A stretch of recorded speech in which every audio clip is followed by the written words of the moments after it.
welcome to True Crime and Wine. I am Sherrilyn Dale, and I am so glad you found me. I really mean it.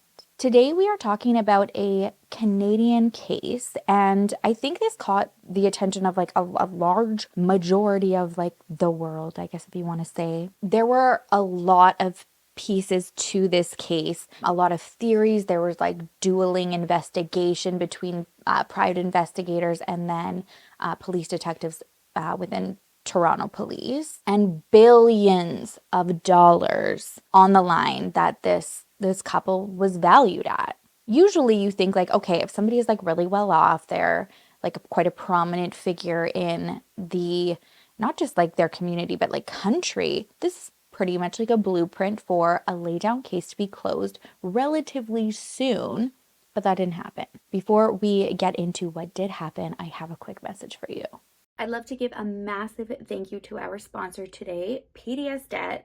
If you've been here for a long time, you know that I personally cannot use their services because I am in Canada, but the huge majority of my audience is in the US. And they've always been so supportive of me wanting to be transparent with my audience. They are encouraging of allowing me to say that I can't speak from personal testimony, and that I would rely on the feedback of my trusted supporters and viewers who wanted to give them a chance. I can't tell you how many emails or DMs I've received from people specifically talking about PDS Debt and them helping them. It's those testimonies that I have embraced and continue to put the same trust in PDS Debt as my viewers have. The first thing that drew me to them was their assistance model. It reminded me of a time in my life a few years ago, wishing that I had a solution similar to what they're offering. I don't know about you, but there have been multiple times in my life where debt has become very overwhelming. It's something that I don't ever want anybody to be ashamed about. I think that it is actually a lot more common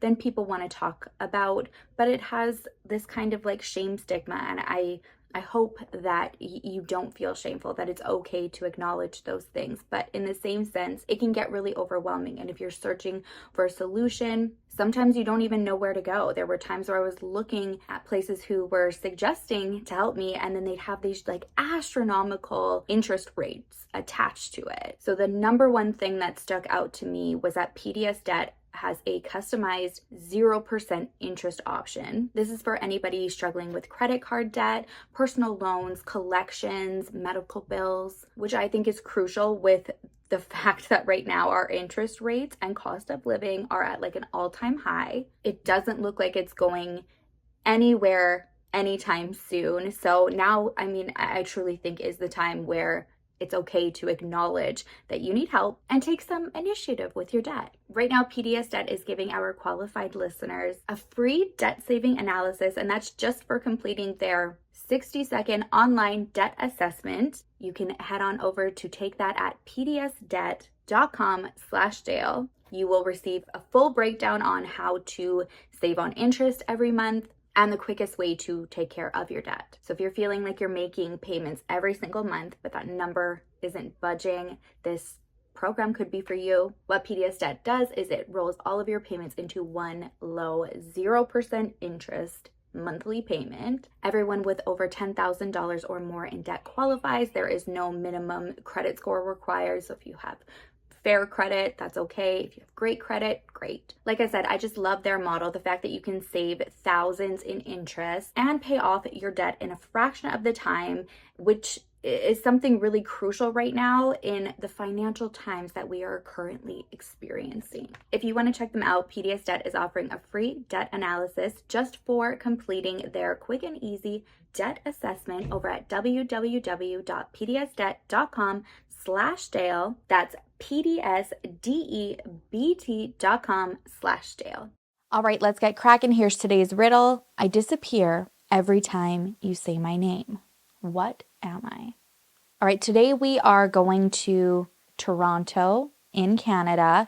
It's December 15th, 2017. It's a cold, snowy day. And the housekeeper for Honey and Barry Sherman arrive at their house at around 8:30 a.m. And this is not just a house. This is a mansion. They are billionaires. When she gets there, she sees that the morning paper is still out, which usually it's brought in and Barry has been reading it before getting ready for the day. Doesn't think too much of it though. She unlocks the door and the alarm isn't armed because usually her routine is to walk in and disarm the alarm from anybody who is coming in the house. And it's not on. Again, thinks it's a little bit strange, but doesn't really think much of it. Goes about her usual routine. She starts cleaning. She starts upstairs and she's just kind of got this like uneasy feeling in her gut. When she gets upstairs, the bed is still made in the Sherman's bedroom. And usually they've slept in it the night before and it's unmade. And that's like one of the first things she does. I think in a situation like this where you're feeling kind of like odd, you just kind of slowly talk yourself through all of these puzzling little situations. So she's just like, okay, well, maybe somebody was feeling very energetic this morning and decided to take on one of my tasks. But she goes to the bathroom and the sinks are dry. Again, this is something that is very routine for her that she does every day. If Honey had gotten up and was getting ready and decided to, make the bed and wash her face, she would have figured that the sink would have still been a little bit wet or had some drops on it, but it was still dry. It was clean. As she's kind of going around seeing all of these puzzling things, the indoor gardener arrives. They don't really talk about anything. Each of them are doing their own thing. And then not long after that, the Sherman's realtor comes to the house. They're in the midst of selling it. It's listed for $6.9 million. And this realtor is meeting another realtor who's bringing their clients that are interested in potentially purchasing the house. So there are a lot of people in the home this morning. The realtors start a tour taking the clients through. They start upstairs. They make their way down to the main floor.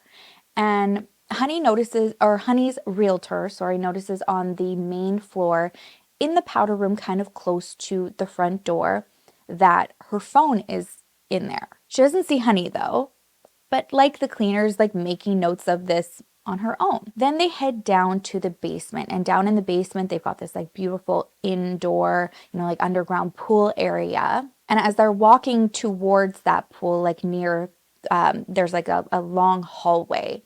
And the realtor looks and sees that there's like, leather driving gloves, like isotonas, and like this home inspection report that she had actually emailed to Barry earlier on in the week to print out and just have at the house. So she like looks down, tries to like pick it up and keep it all uncluttered. Typical, like realtor trying to keep it nice for the tour. They keep going down to the pool area and the lights are off in the room, the pool room, if you will, but the pool lights are on.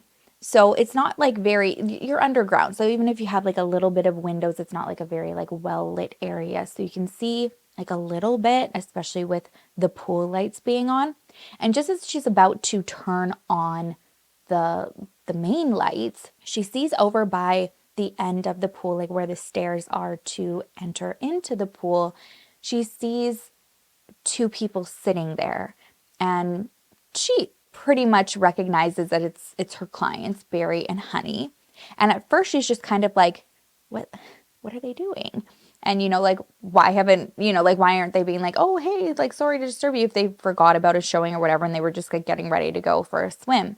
And the more she looks at them, she's like, something's not looking right. It almost looks like they're sitting down, but their heads are tilted back.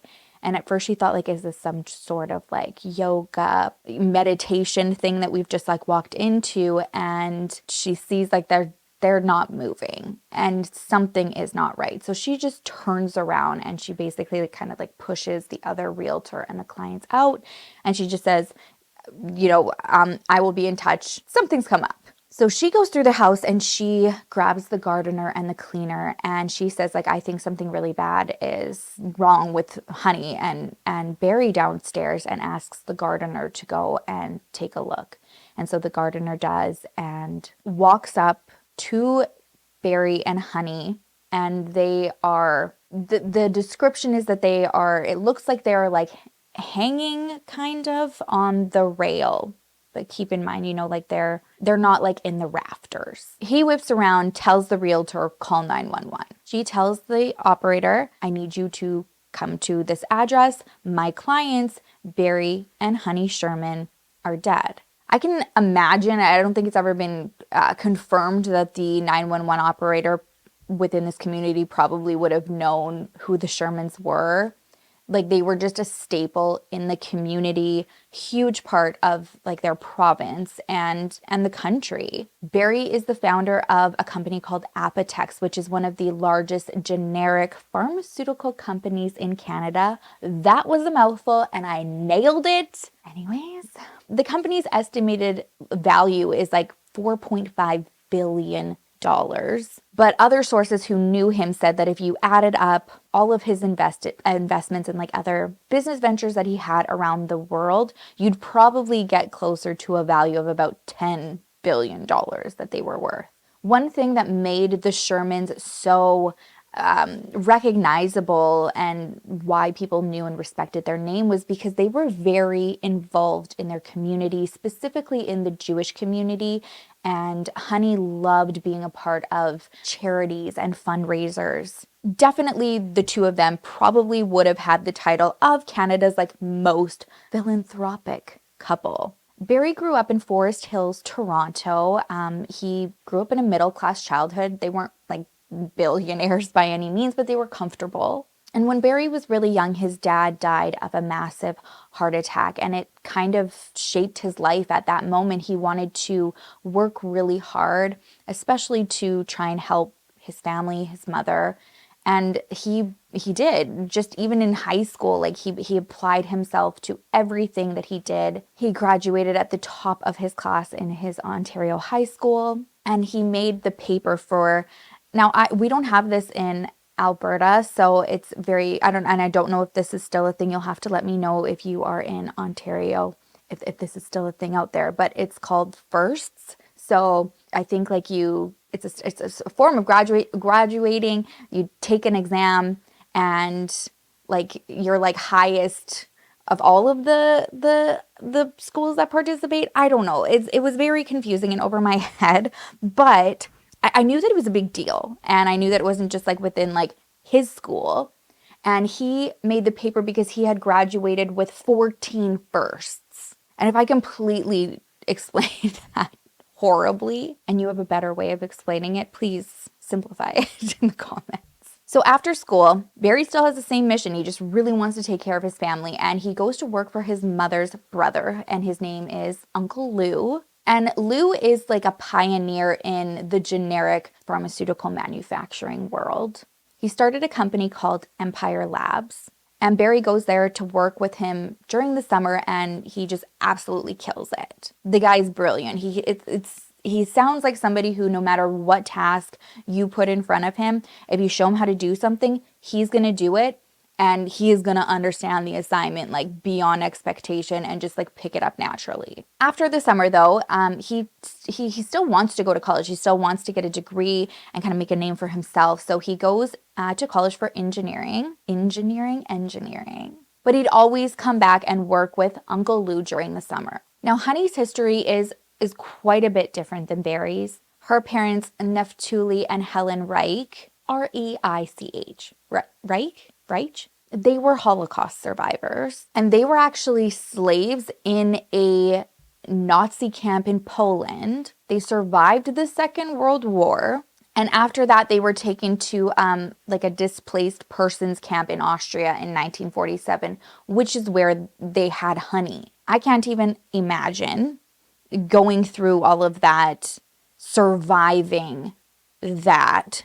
And then, like right in the midst of it, while you're probably trying to process what the F is going on, you're bringing a child into the world. And it sounds like trying to do it in like the most loving and like appreciative of what you have around you way possible without like inducing a bunch of like your own trauma. When Honey was born, she wasn't born Honey. Her name was Anna. And eventually, she and her family made their way to Canada through aid groups. And it was suggested to them that they set up a life in Toronto because at the time it had like the largest Jewish community within Canada, which I can imagine would have been like very important and probably like somewhat comforting to have, where you're with people who are understanding like what you have just experienced. With having parents who survived what Honey's parents did, it's said that growing up,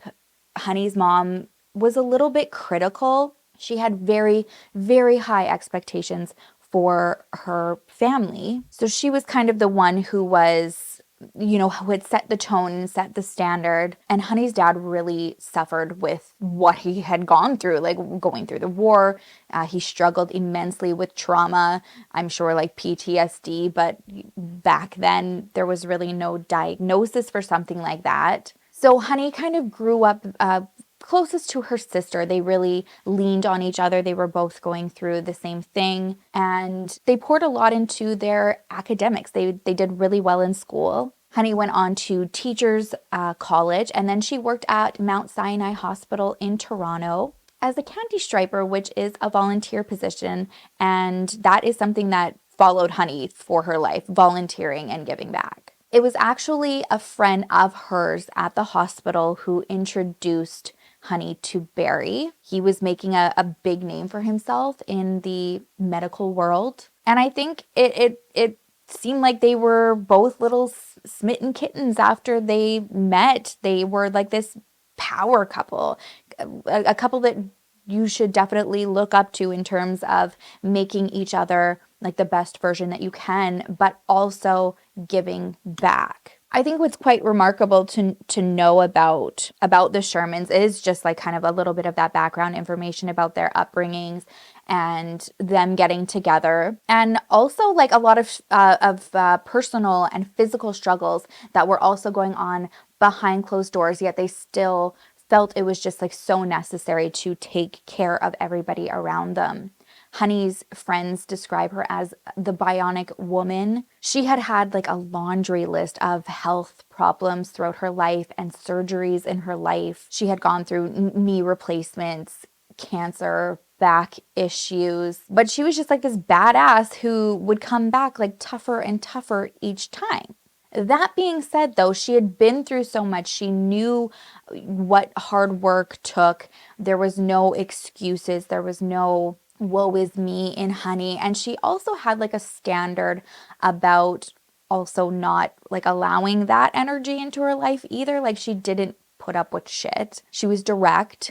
Some people have described her as like quite tough and not always the nicest if she wasn't close with somebody. For her, it was very hard to trust people. I can only imagine. That's probably something that was also instilled in her and her sister growing up just from their parents. Like I cannot even process what trying to like go out into the world and like trust people around you would have been like. So Honey was very guarded. Her friend said once her guard went down though, she was just so kind, so giving, and really funny. She also had like a very interesting balance, I think, of like the way she lived her life. After her and Barry got married in 1971 and they're building this like huge empire, they're billionaires, but Honey kept like almost all of her clothes for like 25 years. If there was like a rip or a tear or something like that in them, Honey was like, fixing it up instead of just being like either donating them or getting rid of them. She was like, no, I can wear these. In the same breath, she also splurged. She had like a closet full of purses and shoes. I think multiple closets. But I really do. I liked learning about the way she balanced things and how her priority in her house and in her life and same with Barry was always to think of others and do what you could to help. And that's why when news is spreading, people were just like in shock. The news reported that they were found on Friday evening around 4 p.m. And there were people within the community that said as these messages were coming through and they were out and about, you could just like see people just stop what they're doing, look at their phone, and it was just like pure shock. Some people were crying. Mostly it was just like everybody was just kind of like looking around like, what in the shit is going on right now? And that becomes kind of like how the tone of this whole investigation is set. Like, what the shit happened? Everybody wants answers now, and you'll see how that is not such an easy task. So at first, the first thing to go off of for investigators is to see like if there's any forced entry. Did somebody break in and target the Shermans specifically because of how wealthy they were, and this was like some like kidnapping, ransom, or something gone wrong? The Shermans, the only form of security that they had was that security alarm that their housekeeper had mentioned was odd that it wasn't on. But they never thought like they needed to hire a private security team or anything like that. Usually they're the ones who just like open up the door for guests to come on in, or if they're like answering for mail. So they just didn't have this like overly paranoid, like protection, like Fort Knox thing going on. Going off of the fact that there was no forced entry, the first information that the police deliver is that at the time, they are not in the process of looking for a suspect. Which, if you're just like hearing this, means what? When you have no idea what happened, you just found out that these two prominent people in your community were found dead and there's no possible suspect, instantly you're probably going to like, okay, so this was possibly a murder and schmoomicide. I said schmoomicide, but then said murder. Anyways. Right away, people who personally knew Barry and Honey very well were like, absolutely not. There is zero way that either of my parents would have been responsible for doing this. Unfortunately, in this type of situation, though, your voice can't get as loud or reach as much of an audience as somebody like the police force, who have a platform on the news to be able to hold a press conference, and that's the information that they're providing. And so this theory that it was a schmoomicide just takes off like wildfire, and it like the family and their friends can't keep up with it. Barry and Honey Sherman's children get together alongside with Barry's business partner of a long time. The Shermans have 4 children. They had a son named Jonathan, a daughter named Alex, Lauren, and Caitlin. And the kids, as well as Barry's business partner, very close friend, Jack Hay, he was basically like a brother to him, and Honey's sister all get together. And they're kind of deciding to get as much information as they can get together, because it's looking like there's not really even going to be an investigation here. Talking amongst other family members and friends, they find out that Honey missed a board meeting for a charity that was very near and dear to her on Thursday. And they also find out that Barry also didn't show up to work that day. So this is a day prior to when they were found, because the housekeeper, realtor, gardener, they found the Shermans on Friday morning. Going through their last texts and emails, the last time they see any form of correspondence from their family is from Barry, and it's an email that he sent to his business partner, Jack Kay. It was at 8:23 p.m. on December 13th. This would have been Wednesday evening. They gather all of this information, and they do have a detective come to speak with them, and they're ready to kind of like go to bat for their parents and be like, this is so out of character. Like, actually, no one has spoken to them since Wednesday. They have all of these plans. Like, usually in a situation like that, like there's not overly noticeable red flags every single time, but there are signs. Like, either there's like a rift in the relationship, or one of them is going through like a really hard struggle, and that just like wasn't the case. They had plans to go and visit Honey's sister out in Florida. They just became new grandparents and they were so excited about it. But they said that when the detective showed up, he just said, yeah, we're just kind of checking in, giving our condolences, but we really don't have any information to give you, but we'll just be in touch later. There was no questions about like family background, who they had last heard from. Were there any enemies? Like nothing like that. It was just like, okay, yeah, like, so we don't have anything other than what we've already kind of been pushing to the media. And if something changes, we'll let you know. They don't really have much of a choice but to just kind of try to move forward and make sense of everything. They still had a funeral to plan, which was just outrageous. There was like thousands there. I don't know the best way to describe like the type of venue, but you know, like when you have like a graduation or something, you go to like this huge like event hall, almost like a stadium, you know? And the fact that, I mean, there were thousands of people there. It was broadcast basically.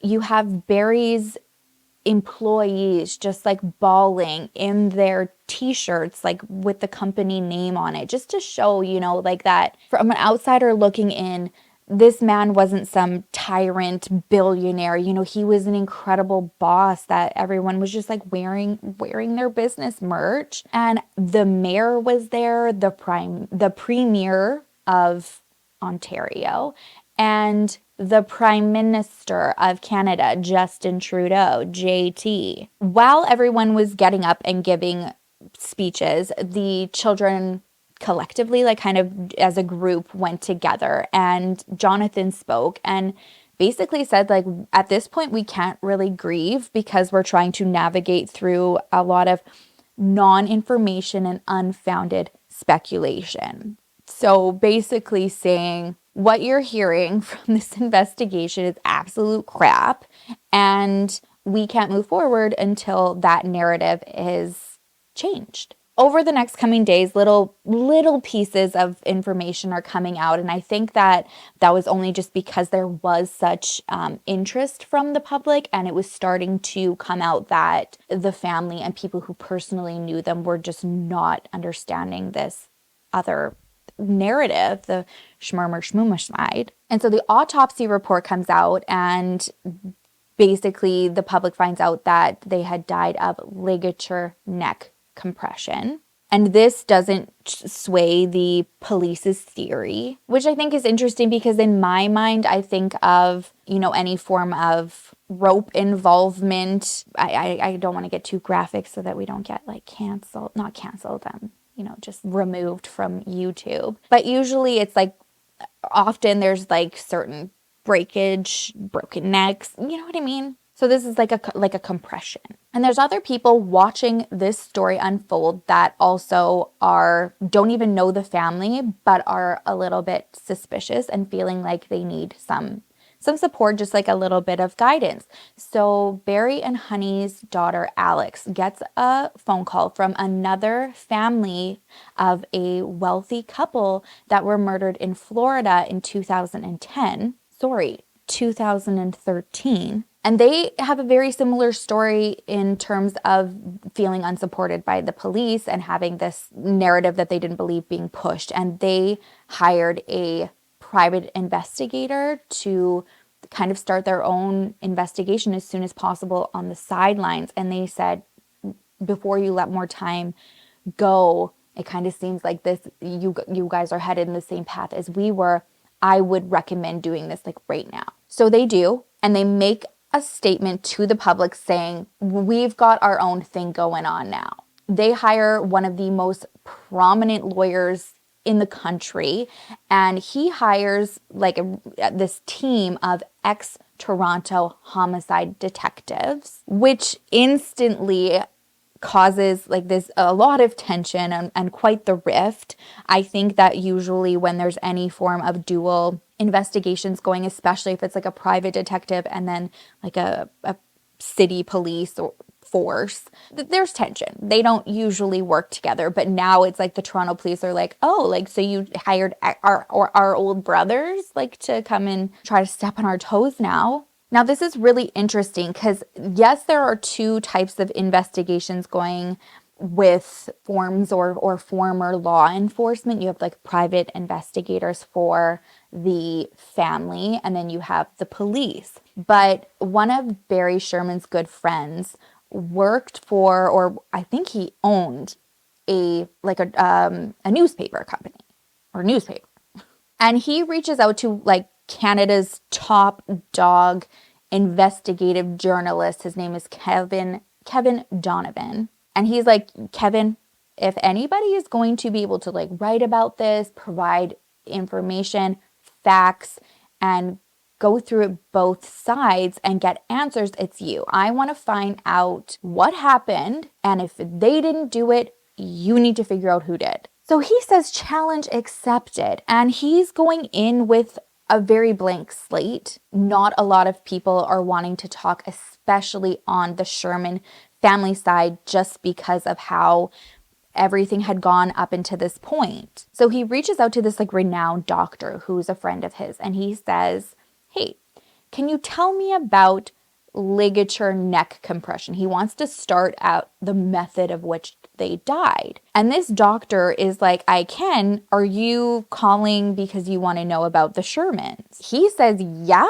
that is exactly why I'm calling. And this doctor informs him that the PI for the Sherman family had already reached out to get his opinion on a second autopsy, or one of his colleagues' opinions. So on December 20th, that second autopsy took place. So to paint a little picture here, as if you were trying to, or not trying, as if you were finding out about this case as it was unfolding, investigators were basically only giving the assumption that Barry had schmung Honey and then himself. So people who hadn't seen the crime scene, I think it's just like what you would assume in your head. Like, this is a very, you're hanging from, or schmanging from some distance. This was not the case. We know from just going back through the scene, because we started at the beginning there of how this all unfolded, that Honey and Barry were in a seated position. But everybody up until that point did not know. They just hear the word schmung and think high distance. But no, they were seated with belts around the neck region, and those belts were tied to the railing of the pool. So it was more like kind of like a prop to keep them in that position. You can't hang from a seated position and die that way. There's just not enough weight. The pathologist also found bruises around Barry and Honey's wrists. They were more prominent in Barry's than they were Honey's, but it shows that they were at one point, subdued and tied, and then put into the position that they were found after they were already dead, which makes no sense if you're trying to go the schmumicide angle, because sure, Barry could have done what he did to Honey, but you can't unalive yourself and then put yourself in the same position next to her and also have yourself like propped up, I guess. So this pathologist comes to the opposite conclusion, that this was not a schmumicide. It was a double murder. So this is Kevin's first big thing to give to the public, opposite of what everybody has been getting. And he runs with it and puts out a piece that says they were murdered. And people are just pissed at the Toronto police. A lot of heat was coming to them because they've been telling everybody something else this whole entire time. And so they have no choice but to hold this like quickly impromptu press conference. And all of a sudden at this press conference, they say they do have enough information now for a homicide investigation. And I just want to kind of interject here and reiterate something that it's a very common theme on my channel and cases that we talk about. I am telling you right now, it is my personal opinion. If the Sherman family did not have the money that they do, this would never have happened. The narrative would have never been changed. The case would have essentially been closed, with the public thinking that this was done by Barry, is what they were initially trying to push. This just goes to show how much money is required, what kind of stance you need in society to put that much pressure on someone. I mean, I would even say, like, there are families that I have worked with who are well off. They have funds, and that's still not enough. You need resources beyond comprehension in the billions of dollars, and that is just what is so frustrating for me. It's why I started the Sip and Dale Foundation. Also, side note, stay tuned. I think it'll probably be, no, I'll do a poll on YouTube as well, but we want to have some exciting things coming in September, and yeah, so anyways, kind of want to get the foundation going, and it's for reasons like this. Like, we're just not financially equipped to deal with this type of stuff, and full departments that are just, I don't know, sometimes not wanting to change their opinion. All right, so back to everything. So we've got the two investigations going on with the Toronto police. We have the private investigator for the family, and then we also have Kevin Donovan doing like his own investigation. But he's trying very hard to speak to the Sherman family, specifically the Sherman children, directly. And it's still really hard, especially now where they're like, you know, we had to go to these lengths just for this type of story, like just for our parents' story to change. So he goes to Barry's business. He starts looking into the generic pharmaceutical world. So he knows from the people that will talk to him that Barry is very loved, not just by his friends and family, but his employees specifically. But in the like business pharmaceutical world, he is not liked. He's the word hated is used. And that's basically because if you're a generic brand, you're basically copying a bigger company's patent, but trying to like change it slightly so that you can scoot through the loopholes, and then you're providing a cheaper version. So Kevin finds out that there have been a bunch of lawsuits that Barry has been involved in, and a lot of them came from other pharmaceutical companies saying that Apotex ripped them off, like copied their formula. And I remember as this was unfolding, I don't want to say like the word again because it like sends the YouTube algorithm and the censoring when you say certain ones. But there's a certain, I call them like cults, who have crazy views sometimes, and they're just very, I don't know if you know who I'm sure you know who I mean. I hope you know who I mean. They're relatively newer. They think there's a lot of reptiles walking around. They are like the most extreme side of conspiracy theorists in the conspiracy theory world. And I remember seeing a former friend of mine who got very wrapped up into this group, and they would share about Barry and Honey Sherman, like in these early days, pointing to like the Clintons being responsible for this somehow, or a rival pharmaceutical, and this is what the pharmaceutical company is doing. And I'm not gonna lie, like I'm not always on the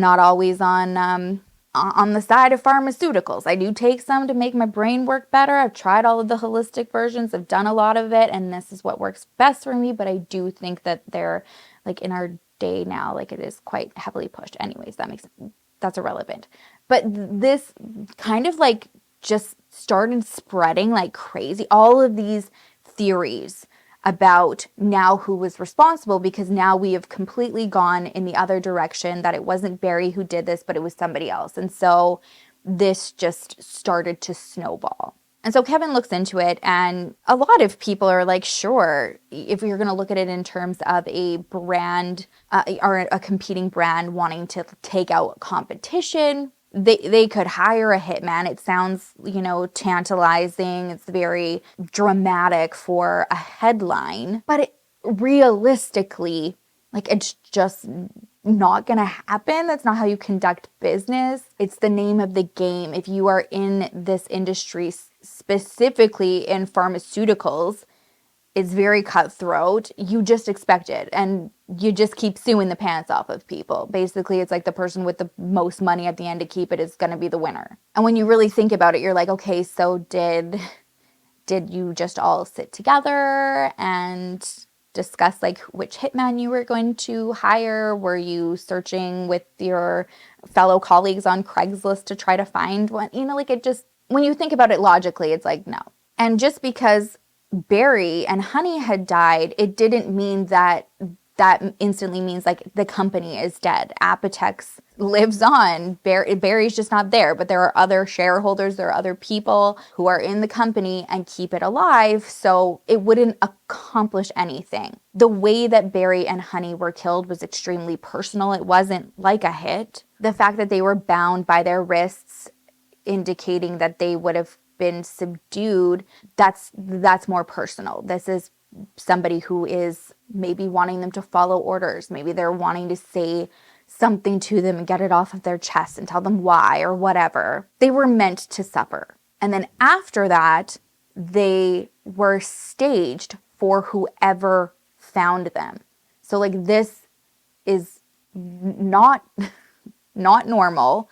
This is personal, and it's making a statement. So who hated them enough to do that? Enter Kerry Winter. He is one of Barry's cousins, and he starts talking crazy-ish about Barry to the media. This is the son of Barry's Uncle Lou, the uncle that Barry looked up to, was very close to. And he made some very disturbing statements along the lines of wanting to remove his head and watch it roll down a parking lot. It comes out that Kerry is accusing Kerry and Barry, of keeping them out of a fortune that they deserved. And he and his siblings had actually sued Barry and Apotex, wanting 20% of the company. Now, the reason he felt and his siblings felt entitled to it was, while Barry was in university, his Uncle Lou had died of an aneurysm at a very young age. He left behind his wife, and they had 4 very young children. Barry was older, but Lou's kids were young. Shortly after he dies, his wife Beverly dies. So the children are orphaned. They did inherit a decent amount of their parents' estate, but it was held until they became of age. So after his uncle and his aunt die and Barry graduates, he decides to take over his uncle's company, Empire Labs, and he does this with a friend of his named Joel Ulster. They didn't just get the company handed to them. They had to borrow $250,000, and then they assumed debt against the company for another $200,000. So basically like $450,000. And when they got into the company, it was not what Barry had made of his life later on in life. It wasn't this like billion-dollar conglomerate. It was in not very good shape. Barry goes in though. He's like, how can we revamp this? And he starts looking at some of the product that isn't performing well. And one of them is vitamin C tablets, and they're being sent back, and pharmacies are not wanting to reorder because they're saying that they're falling apart and it's just basically turning into dust. So Barry goes in, he wants to learn, okay, how are we manufacturing these? What is going into them? And he finds out that some of the filler that's inside of this tab is not only costing the company a lot of money, but it's the cause of why they're breaking. So he's like, okay, well, we don't need the filler. It doesn't work. It's costing us money, and it's also costing us business. So he revamps the formula, gets the tabs to stick, and he brings this business back to life. after he learned that and kind of got a taste for altering, chemicals and stuff like that and ingredients, this is when he enters this bigger pharmaceutical arena, and he starts Apotex and thus becoming this billionaire in the 80s. It's when Apotex is doing really well. His cousins are older and they want a piece of the pie. And Barry does try to help them out. He wants to give all of them jobs, have them learn the business, and he also gives them money to get started. It's estimated that in early 2000, he had given the four brothers about $15 million, but finds out that the money was used to buy several houses, cottages, cars, boats. And Barry's just kind of feeling like, you use me as a great resource. I've built companies. I want to help you. And if you talk with anybody who is very well off and has money, they don't just have it like from one stream generally. There's other forms of income. They're investing in other businesses and they're allowing their money to make money for them. And that's what Barry wanted them to do also. He wanted them to learn the business, but he also wanted to teach them about how to make money. And instead, it sounds like one of the brothers decided to just look at the old contract that was drawn up when Barry purchased Empire Labs. He purchased it in 1967, and he comes across this clause in there. And it says when the four brothers became of age at 21, they could work for the company. If they worked for the company for 2 years each, they could each purchase 5% of it. Now, this is in 1967. This is when Barry purchases the company. It's not really worth what Apotex was in the 2000s. By the time that they had looked at the clause for Empire Labs, Barry had already sold most of his shares. So when Kerry's brother comes to him with this, Kerry is really pissed. He was pretty close with Barry. They spent a lot of time together. Kerry says that Barry got a kick out of him and they would, shoot the shit. He'd just come and visit Barry. And so he confronted Barry and felt like he had cheated him out of a bunch of money. And he thought that he had used his family's money to start Apotex. So that clause should have kind of trickled over because it was like Empire Lab money that he started Apotex with and grew big. Their feelings, what they thought that they were entitled to was 1/5 of Apotex, which was about $1 billion. But these are two different companies. Barry had done what he could with Empire Labs. He sold off a large portion of his shares and applied what he had learned into starting something new that he could grow on his own. So technically, if you want to spin it in the more cutthroat way, really he doesn't owe them anything. Apotex is Barry's. And he tries to explain that, I've tried to help you. I want to help you. But in 2007, the brothers sue Barry. And people who knew him said that it crushed him. Not about the suing aspect or feeling entitled, but he had done so much to try to get them on their feet, get businesses going for them. He had given them $15 million. I can't even wrap my head around having a cousin that would be like, hey, here, I want to help you. And then not take it and then feel entitled after the fact. If I was going to be like, oh, this is what I'm going to spend my money on and it all goes away, I'm going to be like, well, shit, I should have had a financial advisor. But that's not how the mindset was. When he's first given court, like a court filing in this lawsuit, Barry even reaches out to them. He's like, listen, my offer still stands. I still want to help you. Just why I don't want to go through court. I do not want to do this with you. And I think in a way, Barry probably wanted to protect them a little bit also because he's already been through the court system. He knows what his rights are and what they're not. But the brothers refused. So Barry was like, fine, we can go. And just know that all of those assets you bought with the money that I gave to you, I can sell it. We can sell it because that's like a loan. I loaned you that money. I wanted you to grow. I wanted you to do okay. And I was okay with just like washing my hands with you spending it the way that you did. So the brothers don't care. They follow through with the lawsuit and the judge throws it out. And Kerry was pissed. He thought he was going to be leaving with $1 billion.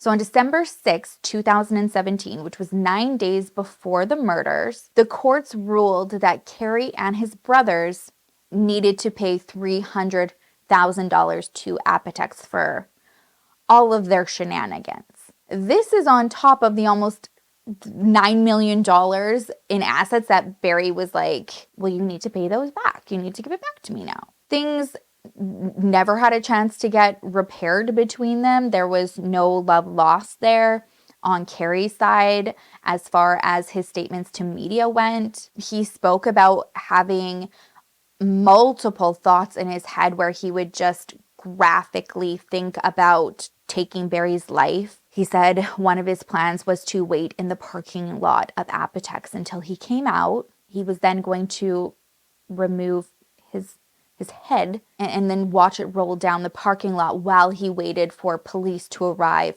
on the scene. He also shares with media that he has a theory on the murder. Like, why would I be out here and telling you this? These are just my thoughts. I never carried through with them, but my theory is still with the original theory of the Toronto police and that Barry was responsible for this. He takes it one step further and says that when he found out about what happened, he said to himself, well, he finally did it.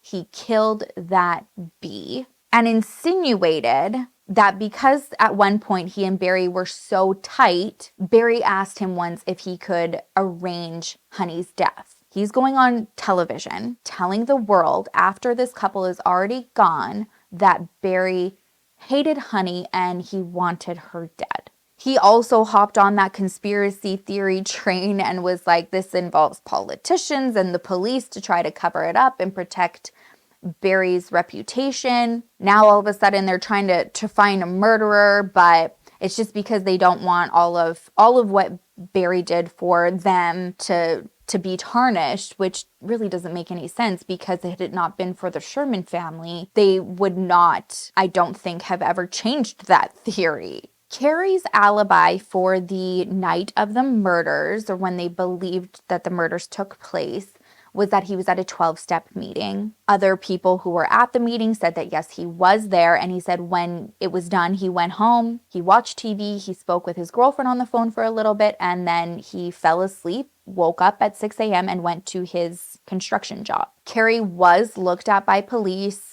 his phone was taken, everything was poured through, his alibis were checked, and eventually he was cleared of any wrongdoing. In the meantime, Kevin Donovan is still doing his independent investigation and all of this. And one of the biggest pieces that he wants to find is to have the case file unsealed. In Canada, it's a lot different than other, not like most, but especially in the United States because we do so many US cases where it is not always easy, but relatively easier than it is in Canada to get access to like a court case or case files, even during an investigation. I mean, a great example right now is Brian Koberger. We don't get everything, but there are certain points throughout all of this process where there are documents released to the public.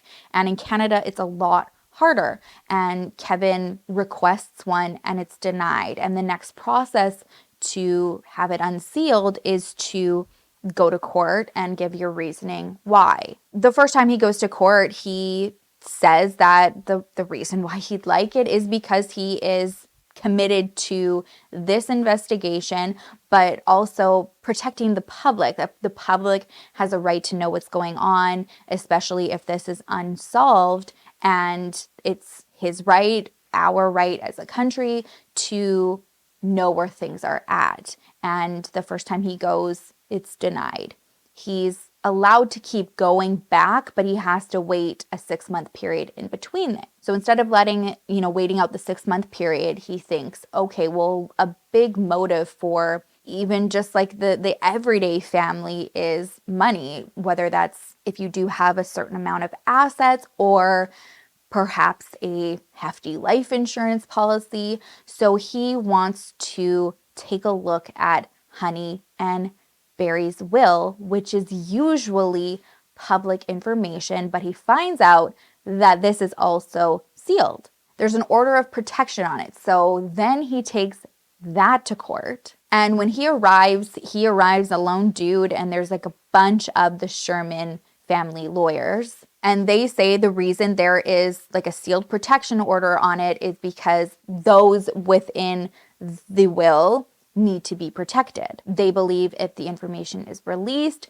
then these estate holders are subject to possibly being kidnapped or robbed and beat. And the judge agrees. So another dead end. Still kind of keeping in line with the who has something to gain here, Kevin looks at other ventures that Barry was in, because he didn't just have Apotex. There were several other businesses that he was involved in. And someone that he was involved in business with is a man that I guess didn't have like the cleanest reputation, wasn't as prim and proper and sophisticated as Barry, and his name was Frank D'Angelo. Everyone thought this was a very odd partnership where Barry is very respected, extremely successful, clean, put together, educated. Frank didn't have like that type of reputation. He was more rough around the edges. Not a lot of people were big fans of his, and he was not a good, like, successful business guy. He had a lot of ideas, but not a lot of success backing it. And so Barry's family thought that like he was a little bit crooked. Frank's wheelhouse was like groceries or fruits and vegetables. He grew up, his father was a grocer, and so that's like really what he knew. And in 2001, he wanted to open up a plant to create his own juice bottles. He was trying to start on his own, but he was finding a lot of trouble finding like co-packers to produce the juice, because there was like a larger company out in Quebec that was buying out all of the suppliers just to exclusively work with them. So Frank's like, okay, well, I'm going to press my own juice then, or my own fruit to make my juice. And Barry just happened to have a manufacturing plant for juice, as one does. So Frank reaches out to Barry. Barry listens to the spiel, and he says, okay, you're a dreamer, you got great ideas. How are you going to pay for this? And Frank is like, well, I don't have money, but there are parts of this plant that you have that I don't need. So we can sell that off and then use the money to buy like the part that I do need. And Barry's like, so you want me to sell a part of my plant and then pay me with the money? And Frank's like, yeah. And he says, all right, yeah, you got a deal. I like you. We're in this together, pal. I think everybody in Barry's circle, when they found out that this partnership was going to go forward, begged him not to do it. They just didn't have a good feeling, didn't like his track record. But Barry saw something in Frank that he trusted, and he wanted to move forward. So they start producing juice called Water Fruit D'Angelo. I think it did relatively well, quite well, because they expanded into natural energy drinks. One called Whacked, I believe, and the other Cheetah. But he's always got like something else on the go, always looking for the next thing, and he really wanted to get into the beer industry. His plan was to go out to Belgium and source a beer out there, because, I mean, why not? If you're going to go somewhere, you go to Belgium. The problem is that all of his credit cards are maxed. He can't get to Belgium. So Barry pays off $50,000 of his debt, and Frank's able to go. He arrives, he's driving and finds like the first brewery from the airport, goes in, takes a taste, and thinks it's good. He buys like a partnership with this brewery with Barry's money and sets up a company called Steelback Brewery. Between 2002 and 2007, there are 11 varieties of Steelback beer that are produced. There was huge amounts of marketing and sponsoring that were put into Steelback beer. They even sponsored the Grand Prix in Toronto one year, which that's generally a given with a new company that you want to really take off and gain a wide audience. Not, I mean, you don't have to go and like sponsor like a Grand Prix or something like that, but marketing and sponsorships and all that stuff, I mean, it's what you do. The issue is that people didn't like it, and they were plastic beer bottles with like a like a screw top, which kind of sounds like a little bit adorable, kind of, but also like it'd have to be like really, really, really good beer, I think, for me to get on board. I wouldn't mind like a screw top wine. But yeah, with the beer, people just were not digging it. It completely flopped. And by the end of 2007, D'Angelo Brands was in $120 million of debt. Of that 120, 101 million was owed to Barry. So the company files for bankruptcy, but Barry names Jonathan as CEO of Steelback to try to revive the company and recoup it. We haven't mentioned Jonathan since the beginning. If you don't remember, Jonathan is Barry's son, Jonathan Sherman. Unfortunately, though, it can't recover, and the company shuts down completely in 2010. Despite this failed business venture, Barry and Frank remain really close still, which people in Barry's family still don't understand. I'm sure they were hoping that this would be like a sign like, okay, well, you tried, didn't work, let's just move our separate ways. And it didn't happen. Some people's opinion of the relationship is that Frank kind of dominated it a little bit. He was much more outgoing and vocal, and Barry wasn't the type to just like schmooze and go out and smoke cigars and toss Steelback beers out of a plastic container. Barry was much more reserved, even in his personal life and all of the charity work that he and Honey did. She was generally the face and the one going out and the one talking with everybody. Barry didn't like to be the loud one and the one to command attention in a room, but Frank did. And some of Barry's employees said that there would be times where Frank would come to the office and be screaming at Barry through the walls about like, why does he need certain number figures, and why isn't he just trusting him on this? And he was always like very defensive and seemed to control every conversation that he and Barry specifically were in. The only thing that Barry's loved ones could come up with why maybe he held on to that relationship with Frank was that it was like kind of like hanging out with the cool kids, and he didn't have to be one of them and be loud, but there was like an association with it. And there was a part of Frank that he respected because he was always going and willing to put in the work, even if it was a flop. So they remain close, and in 2010, Frank decides it's time to get out there again. They're going to try something new, and he starts the Being Frank show. It's a TV show that's broadcast on a local network in Toronto. Barry funds the show.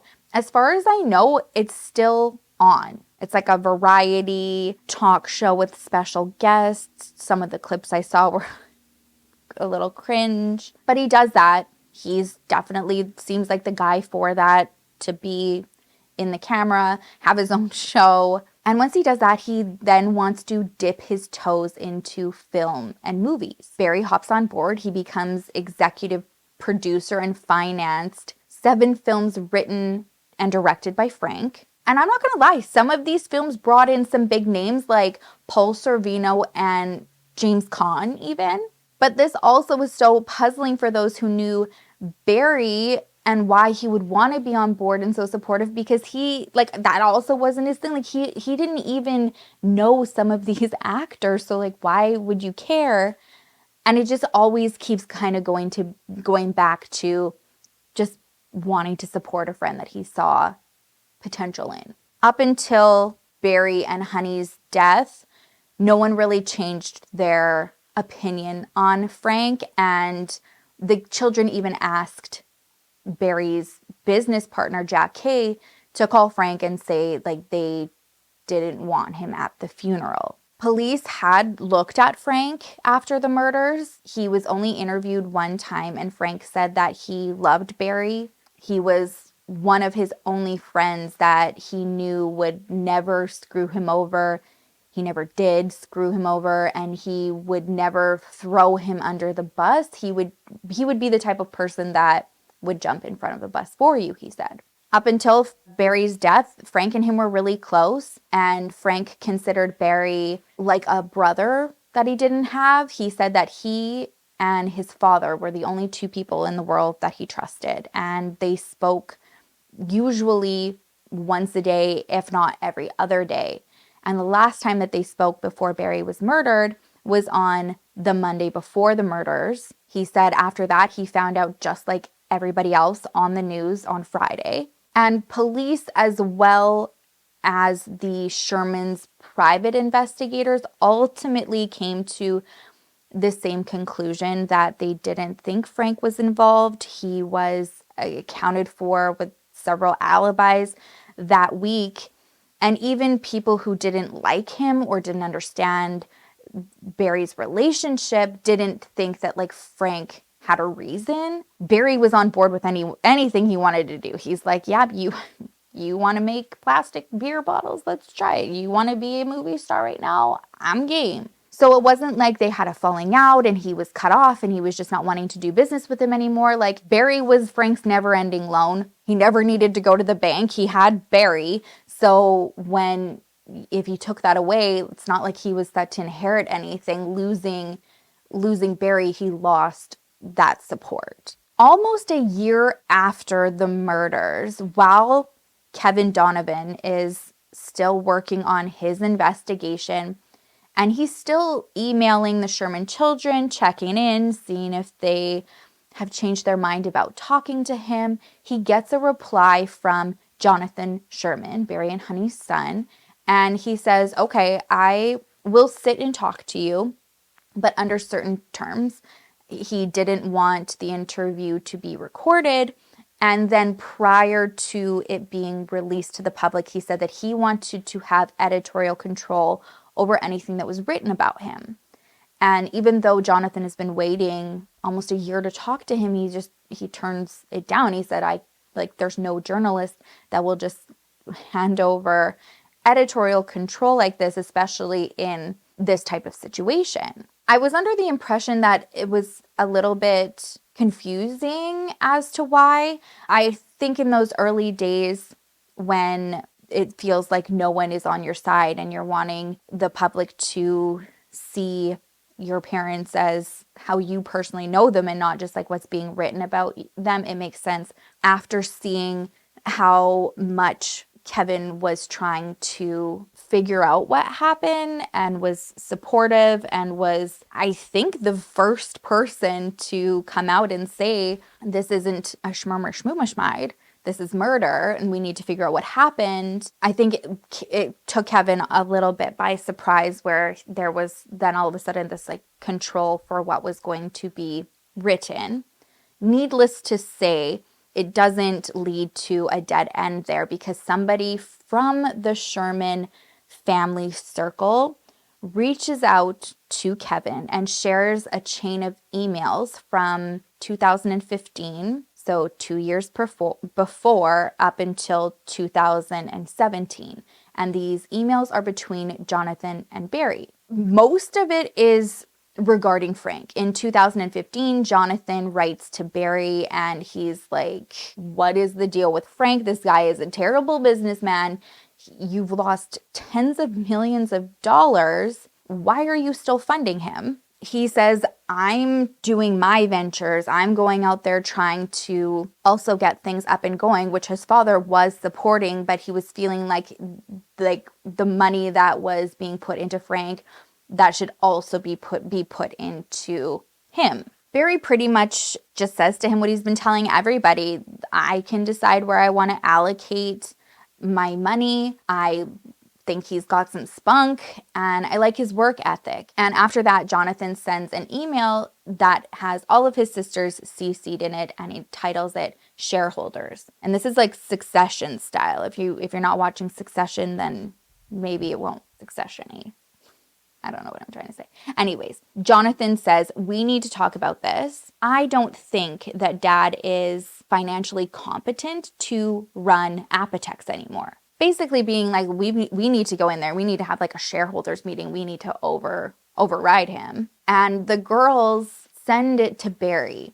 And Barry prints it out and shows his partner at Apotex. And he kind of just like laughs and he said, see, he's already trying to take over. Around this time, the family is feeling like things in the investigation, not just with like the Toronto police, but also within the private investigation, are losing steam. It's a little bit at a standstill, and they think that one way to reinvigorate interest and maybe get some more tips is to offer an award. So the private investigators hold a press conference, and they start off by really throwing the Toronto police in front of a bus, saying that from the get-go, this whole thing was botched. They should have known that the scene did not look right. And one thing that they shared that the public didn't know was that Barry's glasses were still properly placed on his face, and that his legs were outstretched and one of them was crossed over. Kind of saying, if you thought that you could have believed that they could have unalived themselves in the way that they did, sitting up, like tied to the stair railing, okay, but you are in fight or flight mode, even if you're doing it to yourself. Like your glasses would not be nicely perched. You would not have your legs crossed, just like waiting for the last breath. Like it was obvious in their opinion from the get-go. And they also said that 25 finger and palm prints were missed when the scene was turned over to them 6 weeks after their death. So a lot of time had passed. They feel like since they had lost such crucial weeks, there really wasn't much more that they could do to get this going again.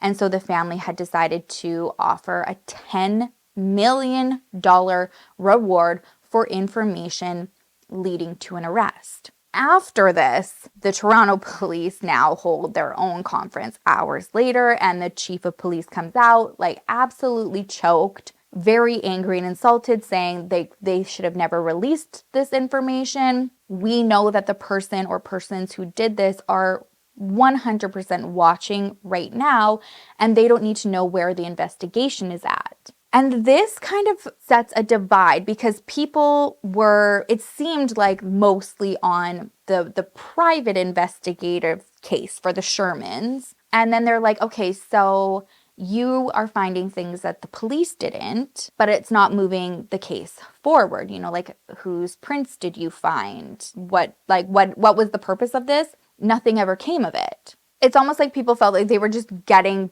dragged into this like dueling families drama, and like, okay, well, what's your point?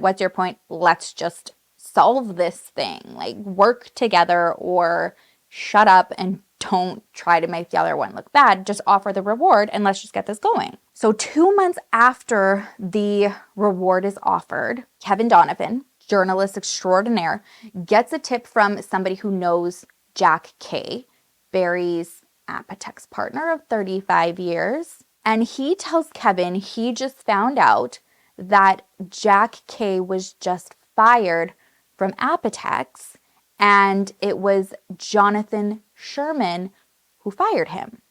This happened 1 year and 1 day after the murders, and I guess everybody at Apotex was appalled because Jonathan walked Jack out. None of it made sense to anybody. Jack was like the only one left who knew everything about the company. This company was his baby. He was like Barry's brother. And this industry is cutthroat. The guy has been in it for 35 years. Like, it didn't make sense. Even Frank was shocked because he said he knew how much Barry loved Jack. The next new lead that Kevin gets, I wish I knew all of his leads. He's very, very good at what he does, obviously. I'm a very big fan now after this. But it's somebody close to the investigation, and they told him that police had a neighborhood, like a neighborhood camera. I don't know why that was hard to say. And it was on the Shermans block, and this was on somebody's property, which showed their garage, but it also showed the Shermans garage and driveway, sorry. So the Shermans were found on Friday, and the day before, on the Thursday, this camera picks up a vehicle, this like black SUV vehicle at around 9:30 a.m. And a man gets out and goes to the front door. The way that the camera is angled, the front door is very grainy, so you can't tell if this person goes inside, but it looks like they stand there for a couple minutes, or if they were able to get inside, were in there for just like a couple minutes. They go back to the car, go back to the door, go back to the car, go back to the door 3 times. In total, this is about 29 minutes of this vehicle and this person being at the Shermans' house. And at the time of this happening, it's believed that the Shermans are already dead because they had missed all of their appointments and commitments on Thursday morning. So this is released to the public to see if there's any clue of who this could be, why, and if they got in. 3 days after this is released, the chief of police makes another impromptu press release saying that they already knew about the tape. They knew who the person was, why that person was there. They were interviewed, but they were not going to release any more information about it, and that it just didn't pertain to their investigation at that point. Kevin reaches out to the Shermans' private investigative team to see if they had seen the tape. They said that they did, and that they agreed it was just way too grainy to see if this person went inside. During that conversation, though, Kevin kind of ruffled some feathers when he mentions to the Sherman children's lawyer that he's really never been able to speak to the children just to find out what they were doing in those days and that day.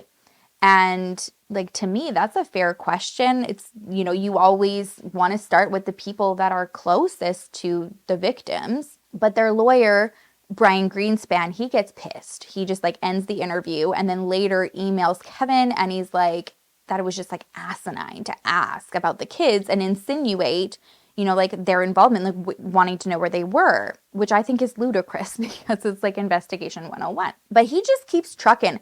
And from his consistent reporting and keeping people in the know, friends of the Shermans are seeing his dedication to this and wanting to solve it more and more people are reaching out. And someone calls him and says that they're aware of a property that the Shermans owned, and that, obviously when you pass, these things are all kind of incorporated together and then passed on to the estate.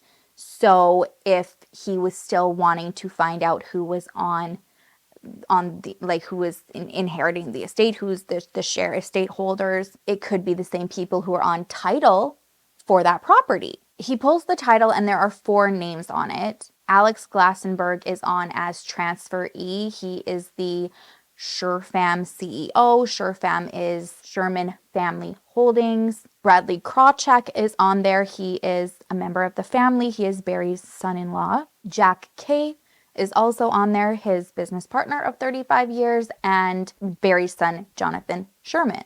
By the time he has this information, he's able to go back for his second court petition to have the estate unsealed. And this time he says, well, I have this document with names, and the judge is like, okay, yeah, you're right. And he won. But the lawyers instantly appealed the decision, which means that a higher court would need to ultimately decide if he could actually get it unsealed. So that decision was in holding, and there was a chance he might not get it. After this court case, he still has his other court case for the investigative report to be unsealed. I know there are so many moving pieces here, you guys. Stay with me. This is why I think this case is in a situation that it is in. So he's waiting on the estate one, but he still wants to see the case file and can only do so every 6 months. And this time he tries to also go in with the same angle of being like, I have the information of the title shareholders on this property. And this time the detective uses that as one of the reasons why nothing can be unsealed. He says that information pertaining to the Sherman estate is part of the case. So Kevin's like, so you're telling me the estate holders are part of this investigation? And he says they are embedded in it. And in order to keep the integrity of this investigation, this needs to be private. Kevin thinks two things. Either this means they believe one of the members who was set to inherit money could be responsible, or somebody who didn't but wanted to, or even thought they could possibly be a suspect. He asks the detective if there is a theory of the case at this point, and the detective says that there's an idea, which he takes as they do have a suspect, but they just don't have enough proof. And Kevin comes at the angle of, well,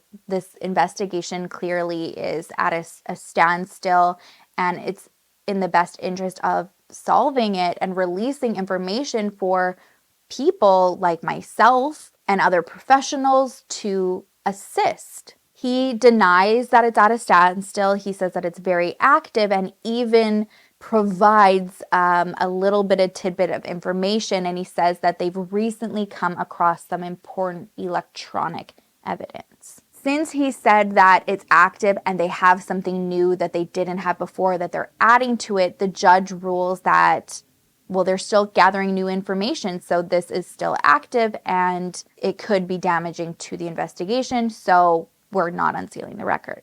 This, just to give you a timeline, this is all happening around the end of 2019, so it's been like 2 years after Barry and Honey were murdered. On the second anniversary of the Shermans' deaths, there's another press conference that's held, and the Toronto police, they say that the private investigators for the family have completed their investigation. They just say the family is requesting privacy at the time. They thank everybody for their efforts and support. They say that all of the information that was provided to the private investigators is now being given to the Toronto Police Department team, and they've requested for the public that anybody who shared a tip with the private investigators resubmit the tip to the Toronto Police Department so that they can make sure that nothing is overlooked, which is like a 180 from the previous relationship that they always had, just going back and forth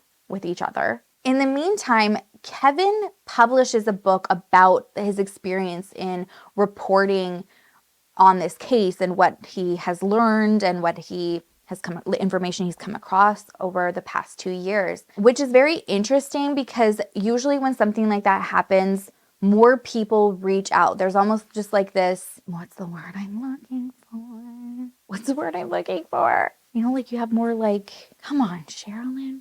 Credibility, that's the word. I'm telling you, sometimes it's hard being me with all this jumbleness in my head. Often when somebody publishes something on a subject and they're more knowledgeable in it, people feel like there's more credibility there. This happens with Gavin all of the time.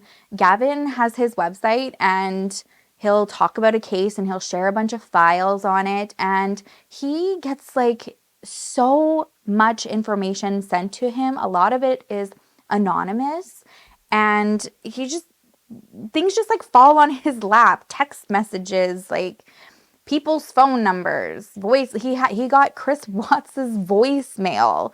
It's just very, very interesting how it happens. It's almost like people look at you like as an expert in a certain field or case in this situation. And that's kind of what happened with Kevin after he published a book. After he publishes it, the realtor who was selling the home for the Shermans reaches out to him. And she says she doesn't know if it's useful to him, but she has all of the photos of the inside of the Sherman house. And this is actually really big because at this point, the Sherman home had been demolished. I believe it was demolished like about a year and a half or so after the murders happened. The family did not want it standing anymore. And yeah, it was destroyed. It was taken down. And so this gave Kevin a inside look into the Shermans' house right before their deaths. He's just looking through it, kind of trying to get familiar with the scene, where what their layout would have looked like, what the pool room looked like. He never went in to see it, and he's not getting any form of access to the reports if they do have crime scene footage or not. So he's able to see like the pool area and what that looks like, and their bedroom and everything. And one thing that he doesn't, it's like not even in his thought process of catching his eye, is two pieces of art in one of their sitting areas. And it's basically life-size sculptures of two people. One is a female who has breasts, and the other a male. And it's like they're big. They're made up of just like random like gizmos and gadgets and odds and ends. But what sticks out to him about this is the way the male is sitting.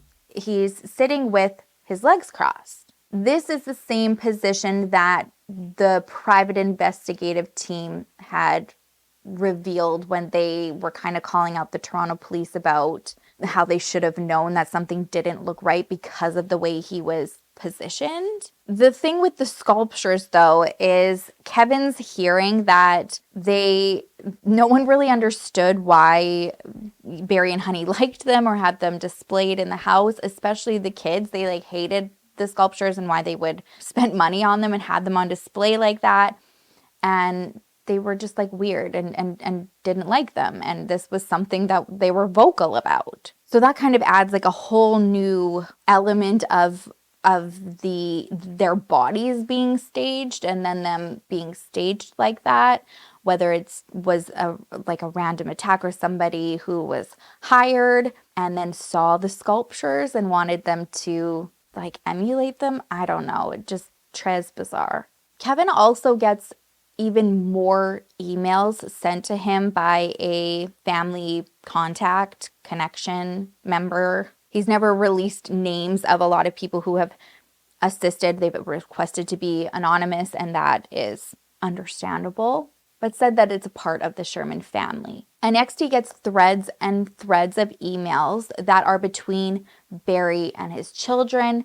And the common thread here, topic, subject, is money. The main concern is trying to understand about Frank and how they don't think that their father should be pouring money into him. This is a reoccurring theme. But my impression is that Jonathan was primarily more vocal in that. He had sent numerous emails to Barry feeling like Frank was trying to step on his toes and kind of get his foot in the door of having this father and son relationship where he had no right to do it because Barry had a son, and why are you giving all of this money to him and not even more to me? There's actually a really big reason why Barry wasn't able to be giving a lot of money at that time, and that's because a month before Barry and Honey were murdered, Barry had lost one of those lawsuits against a big pharma company that were going after him, saying that he had copied a patent.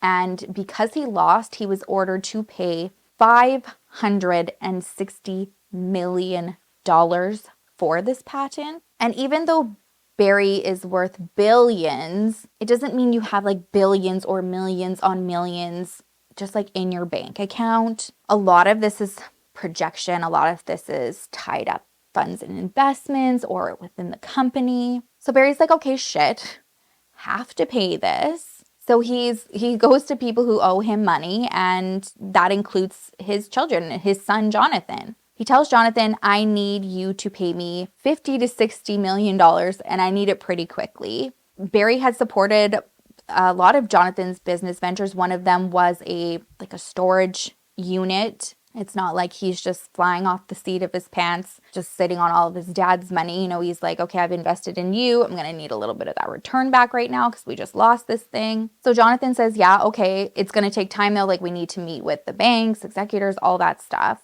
And when Kevin sees this exchange and the fact that he had lost this lawsuit, he reaches out to Jonathan again to see, like, okay, maybe he's going to change his mind. He'll want to talk to me, but there's not going to be like all of the rules. So he emails him and he says, listen, like, I want to be unbiased here. I want to give you the benefit of the doubt. This is what I'm hearing. This is what I'm seeing from your email exchanges. What is your side? Because people are speaking on your behalf, coming up with ideas. Like, there's no better way to get your story out than by you. And he gets a reply back from Jonathan. At first, his reply is just even more emails between Jonathan and his father, saying that he said, okay, yeah, like, we're gonna come up with the money. I have no problem doing that it was just going to take a little bit of time. And then he CC'd all of the executors who were on the title of that property into the email as well. And really all that showed Kevin is that there was acknowledgement of this $50 to $60 million that was going to be repaid. And he's like, okay, so my source was right. And I'm still going to write about this. And this is confirmed. I'm not accusing you of anything. I don't want to accuse you of anything. I just can go with what I have. And this could like look like a motive without any context added to it. So do you want to fill me in on what happened between this? So Jonathan agrees and he invites him to talk to him at his property. He goes on December 19th, 2020. Jonathan's property is like about 45 minutes away. And when he gets there, Jonathan meets him and invites him into the garage. There's already 2 chairs set up and he's basically like, okay, ask me what you need to ask me. Kevin said he wanted to know about the emails talking about the money that needed to be repaid back. And Jonathan explains it as, yes, to an outside eye, asking for $50 to $60 million is like, oh my gosh. But when you're talking about those amounts in a billionaire family, like, it's not unusual. Fair enough. I'm not from a billionaire family, so I don't comfortably talk about $50 to $60 million just getting like exchanged and repaid like off the seat of my pants. Another thing he also talks to Kevin about is what he felt about Frank, and he did not shy away from the fact that he didn't like the relationship, still didn't understand it, thought his dad was wasting a lot of time and money on ventures that didn't make sense to him. And he even said that he felt like potentially Frank had something over his dad to continue that relationship. Kevin does what any good investigative journalist does and asks if he's willing to talk about his alibi, what his steps were that week that they had passed. And Jonathan said the week of the murder, he was in Japan with his husband. They had returned on the Tuesday night. And he said on that Wednesday, he had a photo in his phone that was kind of like an alibi. It was time-stamped. You know, when you take a photo, it'll show which day and time you did. And now with cell phones, you see where your location was. And this was Wednesday evening. And the photo is of a piece of paper with a bunch of cryptocurrency codes on it. It is definitely recommended to like write those down somewhere if you were an exchanger. Right now, I don't really think that there's anything going on in the crypto world unless I'm really out of touch right now. But anyways, it's the codes that you would need to keep in a safe place in case you need to like reaccess your account and need to give your special code.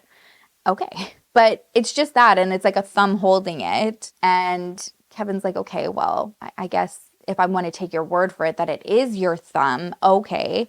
But the photo was taken at 7:17 p.m. It's actually being estimated that your parents were killed around 9 p.m. or midnight. So it would have been enough time together. I'm not saying that you did, but I'm just saying, you know, this is not just like completely cleared your alibi. And his response was, only I know that I didn't kill my parents. I'm the sole person who knows that. And I just kind of think like, yeah, true, but also like the killer would know. Like you're not the only person unless you're the only person. I don't know.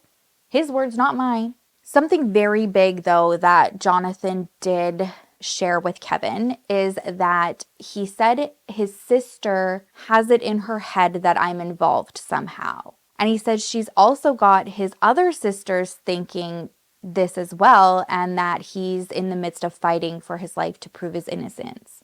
Part of Jonathan's proof of his innocence is that he said he was the one spearheading the whole bid to get these private investigators to look at his parents' murder.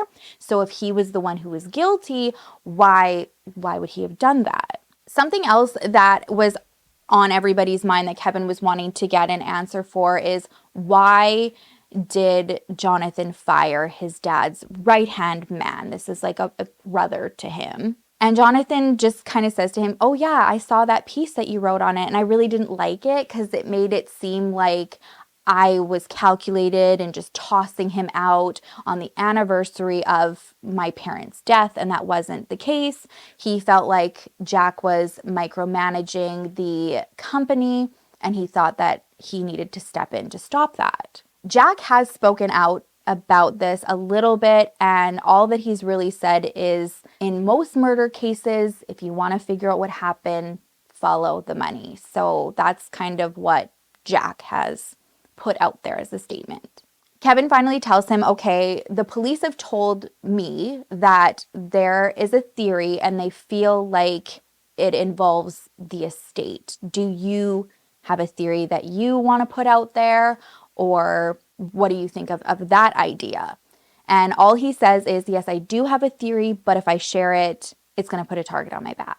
They wrap things up and Kevin's just feeling like the only thing that he's really come out of that, and it's not been explained away, is that Jonathan's sisters think he's involved. He really, really wanted to speak to Jonathan's sister, Alexandra, and finally he was able to reach out to his family source, and they connected Kevin and Alexandra together, and she just spoke with him on the phone, talking about how important philanthropy was to her parents and how she wanted to focus on carrying on that legacy moving forward. She never wanted that to die with their death, and that was like her main focus. But she did say that her brother was power hungry, and she felt like the reason why Jonathan fired Jack is because they were butting heads, and that Jonathan didn't like how Jack moved into Barry's office after his death. Like it was just kind of like a pissing match, and Jonathan fired him. Right after he speaks to Jonathan and then Alexandra, Kevin is back in court, okay? Like, can we keep up with the amount of times this poor little nugget had to go to court, fighting to release the names of the estate? Like Jack said, follow the money, which is what he's doing. He just pretty much goes with the same argument. Like, I already have the list on the property. What more is this going to show? He really pushes again that this is still an unsolved case. There's a whole community of people at risk and that they are scared. And by just delaying these types of things and not having other eyes to move this forward, essentially, like, we could be endangering people. So there are 7 Supreme Court justices that were weighing in on this case. They go and they deliberate, not like for an hour or anything. This is an 8 months to see what the ruling is going to be. Eventually they come back and Kevin won. So he gets like folders and folders and folders of pages of Barry and Honey's last will and testament and all the information on their estate. Basically, in a nutshell though, Barry had Honey as his immediate beneficiary. So if she lived, she's the controller of the estate. Honey didn't have a will though. And this is news to people who knew Honey. One of her friends said that there was a time she specifically mentioned that they could meet up for lunch after she was done with her lawyer about her will. And something really shocking as well was that there was no money allocated to any charity at all. These people were so into giving back. They were part of multiple foundations and charities, and they left nothing to any of them. Since no one else was named, the estate trickles down to the next of kin, which would be the 4 children. With that, Kevin looked at his investigation as, okay, through the court battles, he's learned from the lead detective that the estate is embedded in this case. And now he knows that that essentially defaulted on the 4 children, which either means that he's taking it, they're looking at one or all 4 of the children. Based on what Kevin knows from Jonathan's own words, the sisters have their eyes on him, on Jonathan. The theory of what happened here is on Wednesday, December 13th. It was a normal day. The realtor had come just to make sure that everything was in tip-top shape for some showings that were coming on the Friday and weekend.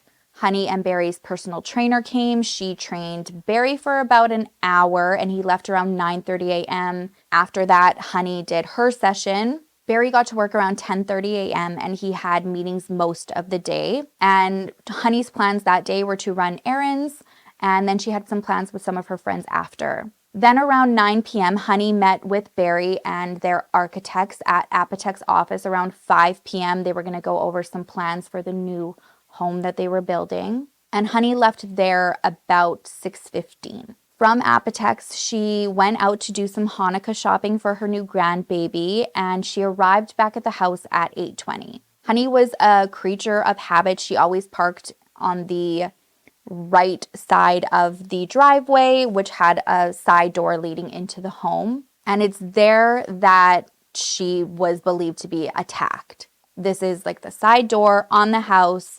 It's concealed. Nobody from the street could see anything. So either somebody was waiting at that side door. As soon as she opened it, they were already in the house. There's the belief that an attack happened there and that Honey was able to get away because her phone was found on the main floor in the powder room area. So did she get a chance to go into the powder room, and she was about to call for help, but whoever was attacking her got to her first. There's no way of knowing if she was just either subdued prior to Barry arriving at home or if she was killed and taken to the pool area before. Regardless, the killer then waits for Barry, and Barry sent his last email from the office at 8:23. He sent it to Jack, which brings him home around 9 p.m. His routine was to drive down the ramp into the garage. This is most likely where their killer was waiting for him and took him by surprise. It also explains why his gloves, his winter driving gloves, and the paperwork that the realtor wanted him to bring into the house were just downstairs in that hallway. It's then believed that he was, at this point, taken to the pool room and either shown Honey's condition, if she was still alive, and they were sitting there scared, essentially being tortured, knowing what was going to happen to them. He was most likely strangled in that room, and that the 2 of them were posed to maybe resemble these statues that were in their house. What I keep remembering is that he was wearing his glasses when he was found, and it's really a shame. It's so frustrating because so many weeks went by in those early hours of that investigation where, I mean, you would just see somebody in that condition with their glasses on and they're propped up with their feet crossed. Like, it doesn't add up to a schmoomicide. One thing that hadn't been explained until more recently is the mystery person that was captured on camera in front of the house repeatedly going to the door. And it's now come out that that is believed to be a police officer. And what happened was on the night before, on the Wednesday evening, there was a 911 call in the area. And when you call 911 from a mobile phone, it doesn't say like, okay, this is the exact address of where I'm at, but it's like a very close location. So it's believed that it had come from the Sherman home, which kind of ties into the theory that when Honey arrived, there was a possibility that she was able to escape for a moment and run and try to call 911, but before it connected, she was subdued. Now that that person's cleared up, there is another video that has recently been released. It's a video of the area that was collected during that first 6 weeks of the investigation. And there is a person that is walking around the area of Barry and Honey Sherman's home. This is around the time of the murders. This individual was caught on several cameras, and right now they're calling him the walking man. I can't believe that this video is being released 4 years later, but they're now asking for public assistance. They think that this person has like a very distinct walk. He's bundled up in all of this winter gear, looks like a little bit bulky, and has like a little bit of a lean back and like kicks his feet up a little bit when he steps. So they're asking if anybody recognizes this person, this walk, to contact the Toronto police. Again, no idea why it took 4 years.